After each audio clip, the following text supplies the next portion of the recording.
تیرے پائے کا کوئی ہم نے نہ پایا خواجہ، تیرے پائے کا کوئی نہ ہم نے پایا خواجہ، تو زمین والوں پہ اللہ کا سایہ خواجہ، تو زمین والوں پہ اللہ کا سایہ خواجہ۔ ہند میں آپ ہیں سوغات رسول عربی، ہند میں آپ ہیں سوغات رسول عربی، ہر طرف ابر کرم آپ کا چھایا خواجہ، ہر طرف ابر کرم آپ کا چھایا خواجہ۔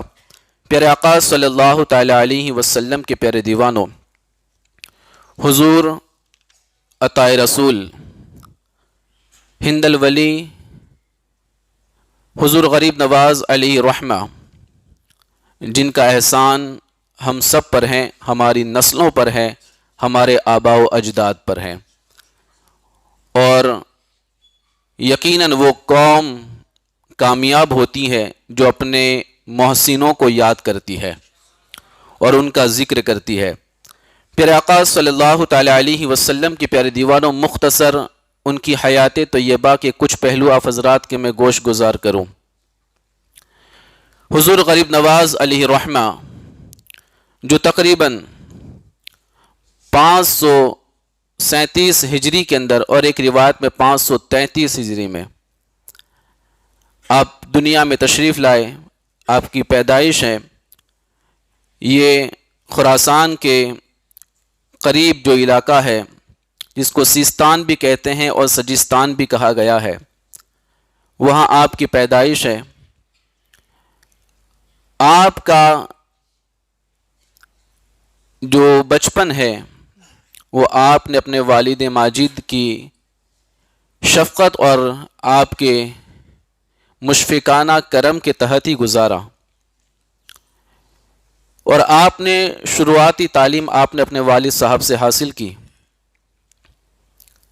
حضرت سیدنا غیاث الدین علی رحمہ جو آپ کے والد ماجد ہیں،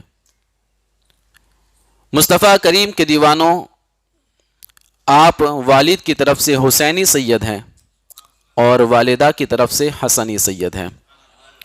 حضور غوث پاک جو ہیں وہ والد کی طرف سے حسنی سید ہیں اور والدہ کی طرف سے حسینی سید ہیں۔ مصطفیٰ کریم کے دیوانوں، یعنی یوں ہم سمجھے کہ مولا علی کے دو بیٹے، ایک امام حسن ایک امام حسین۔ امام حسن کی اولاد کو دیکھنا ہے تو غوث پاک کو دیکھ لیں، اور امام حسین کی اولاد کو دیکھنا ہے تو غریب نواز کو دیکھ لیں۔ پیارے آقا صلی اللہ تعالیٰ علیہ وسلم کے پیارے دیوانوں، آپ جب 15 سال کی آپ کی عمر ہوئی، آپ کے والد صاحب دنیا سے پردہ کر گئے، اور اس وقت آپ کی وراثت کے اندر ایک پن چکی تھی اور ایک باغیچہ تھا جو آپ کو میسر آیا، لیکن اللہ تبارک و تعالیٰ کو کچھ اور ہی منظور تھا۔ آپ باغیچے میں جاتے اور پن چکی سے جو آمدنی ہوتی وہ پیسے سے اپنا گزارا کرتے، اپنے گھر کو چلاتے تھے۔ ایک دن باغیچے میں بیٹھے ہوئے تھے، میں کوئی واقعہ بیان نہیں کروں گا، صرف اشارہ کر کے نکلو۔ باغیچے میں بیٹھے ہوئے تھے، اچانک ایک مجذوب بزرگ حضرت ابراہیم قندوزی علیہ رحمہ باغیچے میں تشریف لائے۔ آج لوگ بزرگوں سے بڑے دور رہتے ہیں اور اللہ والوں سے دوری بنا کے رکھتے ہیں، یہی تو وجہ ہے کہ مشکلات نے چاروں طرف سے گھیر کے رکھا ہے۔ جو بندہ اللہ والوں سے مل جل کے رہتا ہے اور اپنی ان سے عقیدت اور محبت کو بنا کے رکھتا ہے تو اللہ تبارک و تعالیٰ دنیا اور آخرت دونوں سنوار دیتا ہے۔ حضرت ابراہیم قندوزی جب آئے، مجذوب تھے، جس کو ہم کہتے ہیں مستان، اس اعتبار سے آپ تھے، جیسے وہ باغیچے میں داخل ہوئے تو حضور غریب نواز کوئی بڑے ہونے کے بعد غریب نواز نہیں بنے، غریب نوازی آپ کے خون میں تھی، غریب نواز آپ بچپن سے تھے، غریب نوازی آپ کے اندر پہلے سے تھی، بلکہ آپ بچپن ہی میں جو اپنے ساتھ کھیلنے والے بچے میں سے کسی کو غریب پاتے، آپ اپنا کپڑا اتار کر اس کو پہنا دیا کرتے تھے۔ یہ آپ کے اندر یہ جذبہ اللہ تبارک و تعالیٰ نے پہلے ہی سے عطا فرمایا تھا، کیونکہ آپ بھی ماں کے پیٹ ہی سے ولی بن کے دنیا میں تشریف لائے ہیں۔ مصطفیٰ کریم کے دیوانوں، تو جیسے ابراہیم قندوزی داخل ہوئے تو ان کی بارگاہ کے اندر تازے تازے انگور، گریپس کے خوشہ لیا آپ نے اور ان کی بارگاہ میں پیش کیا اور پانی پیش کیا. وہ بڑے خوش ہوئے. انہوں نے وہ تو کچھ نہیں کھایا، لیکن انہوں نے اپنے جو آپ کے پاس ایک سوکھی روٹی کا ٹکڑا تھا اسے آپ نے چبایا اور پھر وہ چبانے کے بعد آپ نے غریب نواز کے منہ میں ڈال دیا. مصطفیٰ کریم کے دیوانوں، بزرگوں کے تبرکات سے یقیناً دنیا بھی بدلتی ہے اور آخرت بھی بدلتی ہے. یہ جیسے ہی آپ کے منہ میں ڈالا گیا آپ کی زندگی بدل گئی، آپ کے خیالات بدلنے لگے اور آپ نے اسی وقت یہ سوچا کہ اب مجھے یہ سب کچھ بیچ دینا ہے، اور پھر یہ سب کچھ آپ نے بیچ دیا. اس کی جو بھی قیمت آئی آپ نے صدقہ کر دی اور والدہ کی اجازت سے آپ علم دین کی طلب میں نکل پڑے، علم دین کے حصول کے لیے نکل پڑے. غوث پاک کی زندگی پڑھی نا، انہوں نے بھی اپنی آدھی سے زیادہ زندگی صرف علم دین کے حصول میں لگائی ہے. اب غریب نواز کی زندگی پڑھے. خراسان کے اندر آپ گئے، آپ دوسرے علاقوں میں گئے، حتیٰ کہ آپ بخارا گئے، سمرقند گئے اور آپ بغداد معلیٰ گئے اور بڑے بڑے علاقوں کے اندر جا کر کے جہاں بڑے ماہرین تھے استاذ، ان سے آپ نے علم حدیث، علم تفسیر، علم کلام، علم فقہ، یہ سارے علوم کو آپ نے حاصل کیا. اور علوم کو حاصل کرنے کے بعد پھر آپ جب اتنے بڑے جید عالم دین بنے.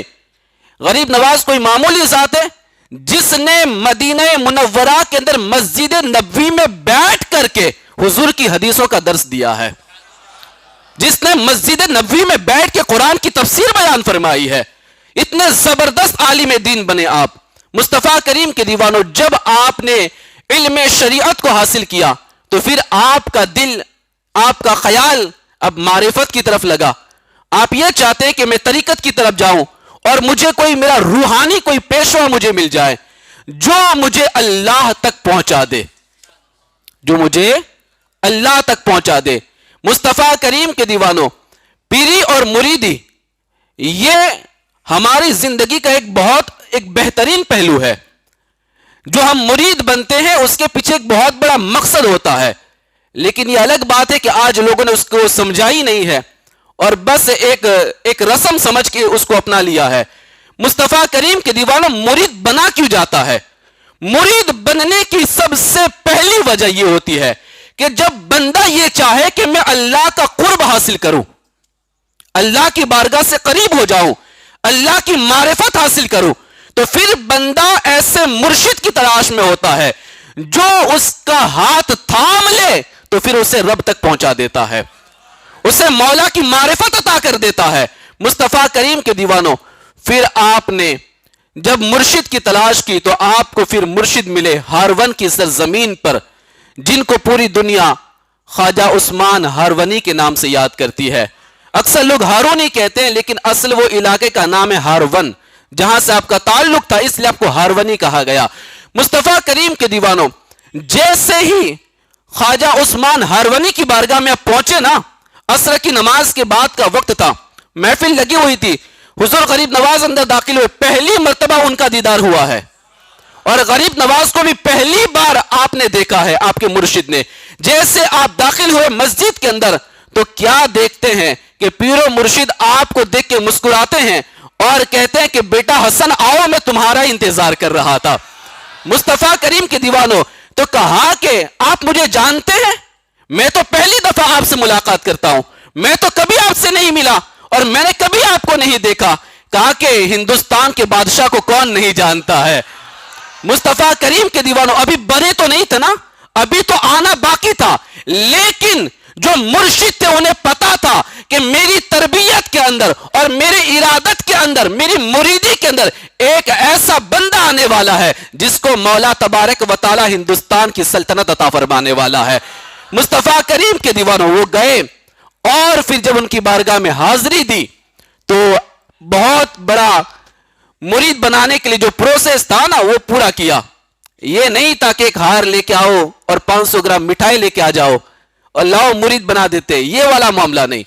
دیکھو میں کسی کی مخالفت نہیں کرنا چاہتا، لیکن میں حقیقی بندہ اگر مرید بننا چاہتا ہے تو اس کے اندر ایک تڑپ ہونی چاہیے.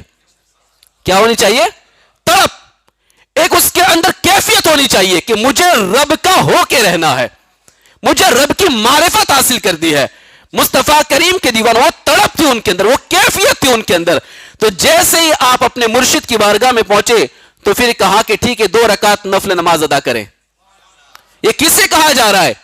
وقت کا جید عالم دین ہے, وقت کا مفسر ہے, وقت کا محدث ہے, وقت کا بہت بڑا فقیہ ہے, اس کے پاس علم کی کوئی کمی نہیں ہے.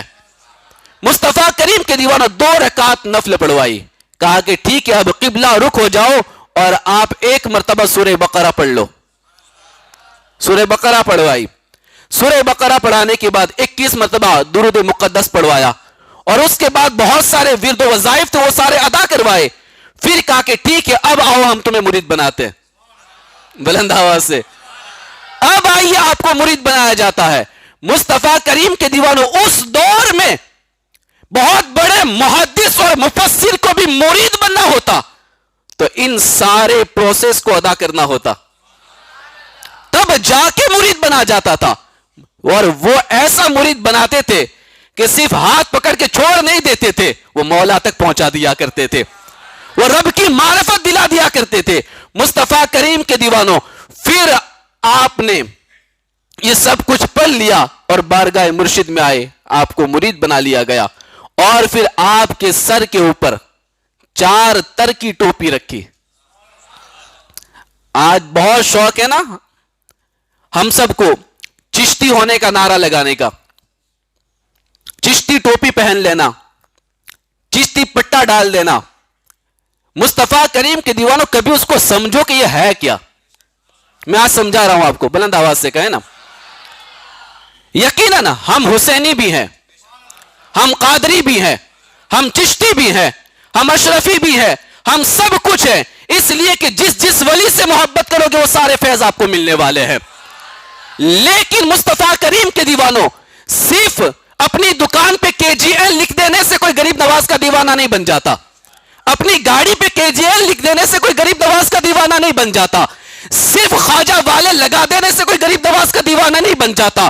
اس کے لیے آپ کو وہ عمل کرنا پڑے گا جو عمل غریب نواز نے کر کے بتایا ہوا ہے. جب مرشد نے آپ کو مرید بنا لیا, پھر آپ کے سر کے اوپر 4 تر کی ٹوپی رکھی, جس کو چشتیہ ٹوپی کہا جاتا ہے, جس کو چشتیہ ٹوپی کہتے ہیں. وہ 4 کونے والی ٹوپی. ترکی کا مطلب کیا؟ وہ کوئی ترکی کی نہیں تھی بنی ہوئی, ہاں وہ میڈ ان ترکستان نہیں تھی. ترکی کا مطلب ہوتا ہے کہ ترک کر دینا, چھوڑ دینا. تو اس وقت 4 تر کی ٹوپی آپ کے سر پہ رکھی, 4 کونے والی, اور کہا کہ حسن جانتے ہو اس کا مطلب کیا ہے؟ بلند آواز سے نا, حسن جانتے ہو اس کا مطلب کیا ہے؟ یہ ٹوپی کیوں پہنائی ہمیں تمہیں؟ کہا کہ حضور کیا بات ہے؟ کہا کہ اس کے 4 کونے ہیں اور اس کو 4 تر کی ٹوپی کہا جاتا ہے. مطلب یہ کہ آج سے آپ کو 4 چیزیں چھوڑنی پڑے گی. بلند آواز سے, 4 چیزیں چھوڑنی پڑے گی. حضور کیا بات ہے؟ کہ پہلی چیز ترک دنیا, آج سے دنیا چھوڑ دو, آج سے دنیا چھوڑ دو. لوگ دنیا چھوڑنا کسے کہتے ہیں؟ مر جانے کو. مصطفیٰ کریم کی دیوانوں, دنیا چھوڑنے کا مطلب یہ ہے کہ آپ ہر کام کریں اس میں صرف یہی نیت ہو کہ اللہ اور اس کی رضا, اللہ اس کے رسول کی رضا کے لیے کر رہا ہوں. وہاں آپ کا دنیاوی کوئی فائدہ نہیں ہونا چاہیے. کھانا بھی کھائیں تو نیت یہ ہو کہ عبادت میں طاقت ملے گی. پانی بھی پیے تو یہ اس نیت سے کہ میرے بدن میں قوت آئے گی تو عبادت کر سکوں گا. کپڑا بھی اس نیت سے پہنے کہ یہ اللہ کی نعمت ہے اور میرے لیے بدن کو چھپانا جو فرض قرار دیا گیا ہے اتنے حصے کو چھپانے کی نیت سے میں لباس پہن رہا ہوں. مصطفیٰ کریم کی دیوانوں, ہر معاملات کے اندر آپ کی نیت صرف اللہ اور اس کے رسول کو راضی کرنے کی ہونی چاہیے. اور دوسری جو دنیا کمانے کی جو لالچ ہے نا, اس کو چھوڑنا پڑے, اس کو چھوڑنا پڑے. تو پہلے ہی کہا کہ بیٹا ترک دنیا, آج سے تم کو دنیا چھوڑنی پڑے گی. اور غریب نواز نے اس وقت دنیا نہیں چھوڑی. غریب نواز نے تو 15 سال کی عمر ہی میں دنیا چھوڑ دی تھی.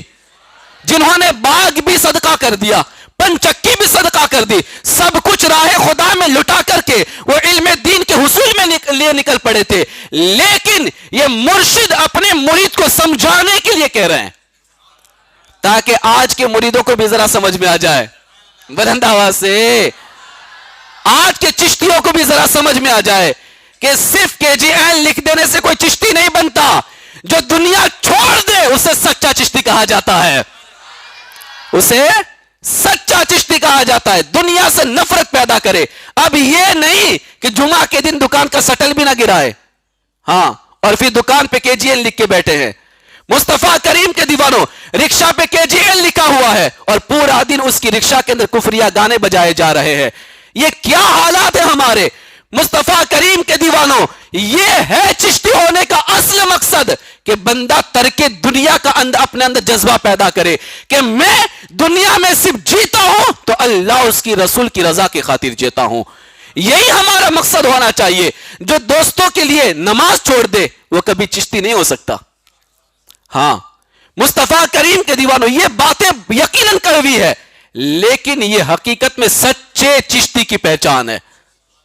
ہاں، مصطفیٰ کریم کے دیوانوں، یہ نہیں کہ ہر چھٹی پہ اجمیر شریف جائیں گے لیکن جانے میں بھی نماز قضا کریں گے، آنے میں بھی نماز قضا کریں گے، اور وہاں پر بھی انا ساگر گھومنے چلے گئے، کبھی پہاڑ پہ چلے گئے، کبھی ادھر چلے گئے، کبھی ادھر چلے گئے، اور نماز ساری قضا ہوتی چلی گئی۔ مصطفیٰ کریم کے دیوانوں، ایسے تو آپ لاکھ چکر اجمیر کے کاٹ لو، کبھی آپ کو فیضان غریب نواز نہیں مل سکے گا۔ اگر فیضان غریب نواز حاصل کرنا ہے تو جس طریقے سے انہوں نے ان چاروں چیزوں کو چھوڑا تھا، تم بھی چھوڑ کے بتاؤ، یقیناً غریب نواز تم سے راضی ہو جائے گے اور اپنا فیضان تمہیں عطا فرمائیں گے، اپنا فیضان تمہیں عطا فرمائیں گے۔ مصطفیٰ کریم کے دیوانوں، دوسری چیز آپ نے فرمائی، ترک عقبہ بجز مولا تبارک و تعالی نہ شد۔ کیا کہا؟ بجز مولا تبارک و تعالی مقصود نہ شد۔ کہا کہ تو عقبہ بھی چھوڑ دے، آخرت بھی چھوڑ دے، یعنی تو نماز پڑھے تو تیری نیت جنت کی لالچ نہ ہو، بلند آواز سے نا، تیری نیت جہنم سے بچنے کی نہ ہو، تیری نیت عذاب نار سے بچنے کی نہ ہو، بس تیری ہر عبادت میں بس ایک ہی مقصد ہو، میرا مولا مجھ سے راضی ہو جائے، میرا پروردگار مجھ سے راضی ہو جائے۔ کہا کہ پہلا ترک دنیا، دوسرا ترک عقبہ بجز مولا تبارک و تعالی مقصود نہ شد، اللہ کے سوا تیرا کوئی مقصد نہ ہونا چاہیے، بس رب کی ذات تیرا مقصود، مولا کی ذات تیرا مقصود، مولا تو مل جا، کچھ ملے یا نہ ملے۔ یہ چیز اگر بندے میں ہے تو یہ ہے چشتیہ پگڑی پہننے کا مطلب۔ ہاں، یہ صرف قوالی کے اندر چشتیہ پگڑی سن سن کے اپنے آپ کو مت جھماؤ، اپنے آپ کو جھمانا ہے تو اس پیشانی کو سجدے میں رکھو اور پھر غریب نواز کی عبادتوں کو یاد کرو۔ مصطفیٰ کریم کی دیوانوں، پھر تیسری چیز فرمائی، یہ بہت ضروری ہے، تیسری چیز فرمائے، ترک کثرت خواب و خوردن۔ ہاں، فرمایا کہ تیسرا تمہیں یہ چھوڑنا پڑے گا کہ زیادہ کھانا اور زیادہ سونا آج سے بند۔ بلند آواز سے کیا کہا؟ مرشد نے کہا، خواجہ عثمان ہارونی نے کہا، کیا کہا؟ بیٹا حسن، آج سے سونا بند، آج سے زیادہ کھانا بند، تھوڑا سا کھاؤ تھوڑا سو۔ یہ کیوں ہے؟ اس لیے کہ تمہیں رب تک جانا ہے۔ بلند آواز سے یار، کہاں جانا ہے؟ رب کی معرفت چاہیے نا، تو کھانا چھوڑ دو، سونا چھوڑ دو۔ اور ہمارے یہاں تو معاملہ یہ ہے، بندہ رات کو 2 بجے تک جاگے اور پھر 10 بجے اٹھے، اور پھر حالات یہ ہے کہ فجر بھی چلی جائے اور پھر دوپہر میں سوئے تو پھر ساری نمازیں چھوٹ جائے، رات کو بیٹھ کر دوستوں کے ساتھ گپے لگانا۔ مصطفیٰ کریم کے دیوانوں، چشتی بننا ہے تو غریب نواز کے مرشد کا اعلان ہے کہ کھانا بھی چھوڑو اور سونا بھی چھوڑو، تب جا کے تمہیں سچے چشتیت کا رنگ چڑھے گا۔ ہاں، چڑھ گیا مجھے چشتی رنگ۔ ہاں، یہ قوالی سننے سے نہیں چڑھتا، یہ بریانی چھوڑنے سے چڑھتا ہے۔ ہاں، یہ دال پلاؤ چھوڑنے سے چڑھتا ہے، یہ پیٹ بھر کے کھا لینا اور پھر اس کو ہضم کرنے کے لیے پھر ٹھنڈا پینا، اور پھر ایسا سونا کہ نمازیں بھی چھوٹ جائے، اور پھر صبح اٹھ کے کہنا کہ چڑھ گیا مجھے چشتی رنگ. یہ کچھ نہیں، یہ سارا ہمارا ڈونگ ہے. یہ کوئی چشتی رنگ نہیں، یہ شیطانی رنگ ہے. کون سا رنگ ہے؟ شیطانی رنگ ہے. حقیقت میں چشتی رنگ وہ ہے کہ تیرا کھانا بھی کم ہو، تیرا سونا بھی کم ہو، تیری فکر صرف رب کو راضی کرنے میں لگی ہو. یہ فرمایا آپ نے. اور پھر کا تیسرا، ترک خواہشات نفس، اپنے نفس کی خواہشات کو مار دے، یہ چھوڑ دے تو پھر یہ چار ترک کی ٹوپی پہننے کا حق ادا ہوگا. ہاں، چشتی بننا بڑا مشکل ہے، بڑا مشکل ہے. ہاں، 1000 روپے کا ٹکٹ کٹا کے صرف جا کے آ جانے سے کوئی چشتی نہیں بنتا. ہاں، سچے چشتی بنو، اپنے اندر انقلاب پیدا کرو، اور حقیقت میں محبت اسی کا نام ہے. ہاں، محبت اسی کا نام ہے.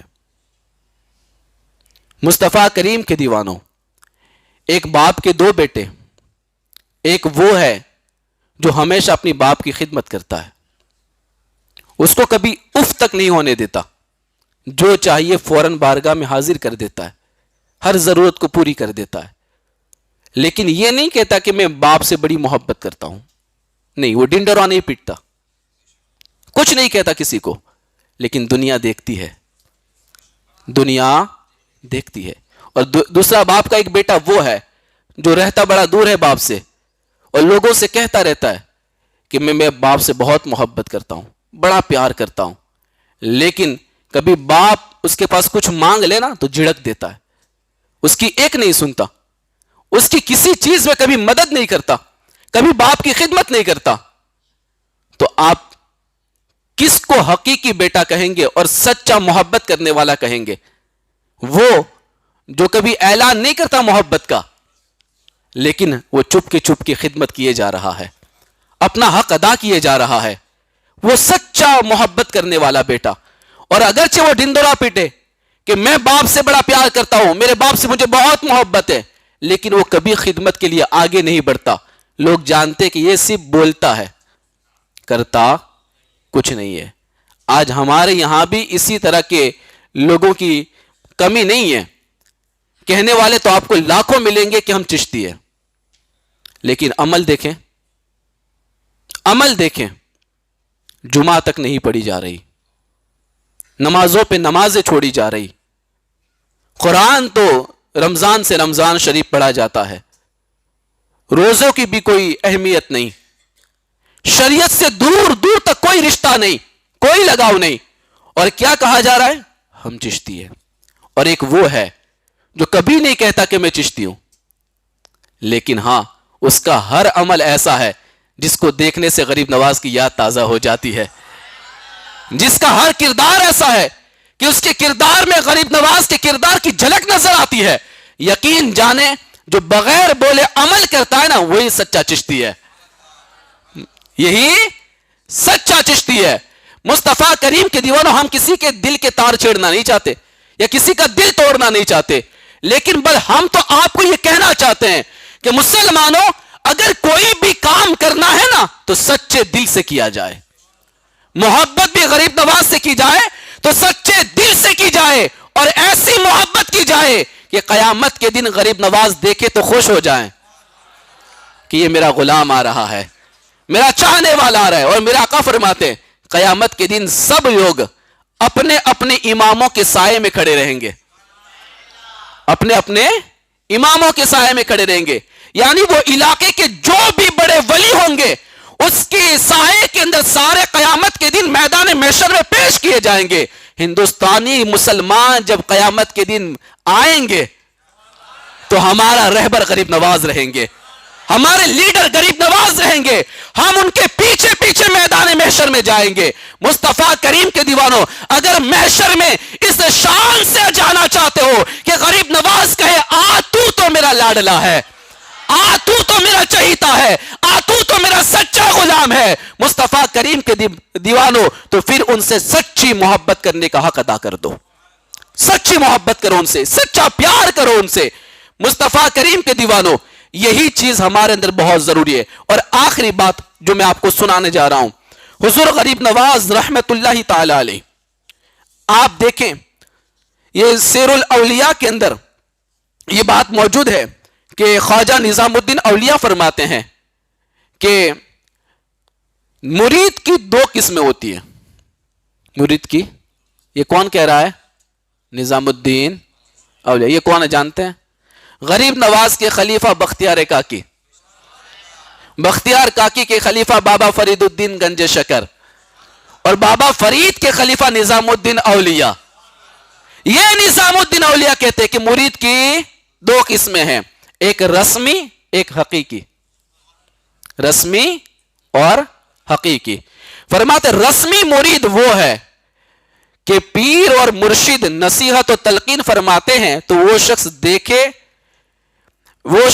کو اندیکھی کر دے اور سنی کو انسنی کر دے. یعنی رسمی مرید اس کو کہتے ہیں جو پیر اور مرشد کی نصیحت کو سن کر اس پر کبھی عمل نہ کرے. یہ کون کہتا ہے؟ نظام الدین اولیاء. یہ رسمی مرید. اب آپ کو ڈیسائیڈ کرنا ہے آپ کون سے ہیں, ٹھیک ہے. اور فرماتے حقیقی مرید وہ ہے جو پیر اور مرشد کی محبت میں فنا ہو جائے. کیا ہو جائے؟ فنا ہو جائے, اپنے آپ کو مٹا دے اور وہ یہ سوچے کہ میں ان کے ہر ارشادات پر مرتے دم تک عمل کرنے والا بن جاؤں. اسے حقیقی مرید کہتے ہیں. ہاں, حقیقی مرید. اب جو اپنے گھر بینڈ بجوانے کے لیے پیر صاحب کو خود کنکوتری نہ دے, وہ اپنے آپ کو کس اعتبار سے مرید کہتے ہیں؟ ہاں, یہ تو رسمی سے بھی بڑھ کے رسمی ہے. یہ حقیقت میں اگر یہ آپ کے چہرے پہ ہنسی ہے نا تو یقیناً یہ ہمارے لیے بہت بڑی کمی کی بات ہے, اور یہ ہمارے لیے نحوست کی بات ہے. بہت بڑی چیز ہے یہ. حقیقی مرید بنو, سچے مرید بنو, ایسے مرید کہ مرشد کے فرامین کے لیے فنا ہو جاؤ کہ وہ جو کہتے ہیں اس پہ مرتے دم تک عمل کریں گے. یہ چیز اپنے اندر پیدا کرو.